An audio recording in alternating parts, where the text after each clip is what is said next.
ഇടുക്കിയിൽ ശബരിമല ദർശനത്തിന് കാണിക്ക സമർപ്പിക്കാനെന്ന വ്യാജേന പണപ്പിരിവുമായി കുട്ടികളുടെ സംഘം എത്തിയിരിക്കുന്നു. തമിഴ്നാട് സ്വദേശികളായ കുട്ടികളാണ് ചെറു സംഘങ്ങളായി തിരിഞ്ഞ് ജില്ലയുടെ വിവിധ മേഖലകളിൽ എത്തിയത്.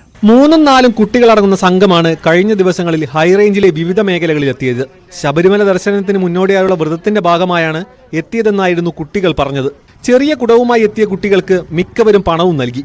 ഒരാഴ്ചയിലധികമായി ഇവർ പതിവായി എത്തുന്നത് ശ്രദ്ധയിൽപ്പെട്ടതോടെ നെടുങ്കണ്ടത്തെ ഓട്ടോറിക്ഷ തൊഴിലാളികളുടെ നേതൃത്വത്തിൽ കുട്ടികളോട് വിവരം തിരക്കി. എന്നാൽ പരസ്പര വിരുദ്ധമായ കാര്യങ്ങളാണ് കുട്ടികൾ പറഞ്ഞത്. മധുരയിൽ നിന്നെത്തിയ തങ്ങൾ ശബരിമലയ്ക്ക് പോകുന്നതിന് മുന്നോടിയായി കമ്പത്ത് തങ്ങുകയാണെന്ന് ആദ്യം അറിയിച്ചു. പിന്നീട് കമ്പം നിവാസികളാണെന്നും ക്ഷേത്രത്തിൽ അന്നദാനം നടത്തുന്നതിനാണ് പണം സ്വരൂപിക്കുന്നതെന്നും അറിയിച്ചു. സംശയം തോന്നിയ നാട്ടുകാർ കുട്ടികളുടെ ബന്ധുക്കളുമായി ഫോണിൽ ബന്ധപ്പെട്ടെങ്കിലും അവരും പരസ്പര വിരുദ്ധമായ കാര്യങ്ങളാണ് പറഞ്ഞത്.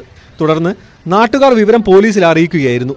നെടുങ്കണ്ടം പോലീസ് സ്ഥലത്തെത്തിയെങ്കിലും ഉടൻ തന്നെ തമിഴ്നാട്ടിലേക്ക് പോകാൻ നിർദ്ദേശിക്കുകയായിരുന്നു. പ്രായപൂർത്തിയാകാത്ത കുട്ടികളെ ദുരൂഹ സാഹചര്യത്തിൽ കണ്ടെത്തിയിട്ടും ഇവരുടെ രക്ഷിതാക്കളെ വിവരമറിയിക്കാനോ തമിഴ്നാട് പോലീസിൽ വിവരമറിയിക്കാനോ നെടുങ്കണ്ടം പോലീസ് തയ്യാറായില്ലെന്നാണ് നാട്ടുകാരുടെ ആരോപണം.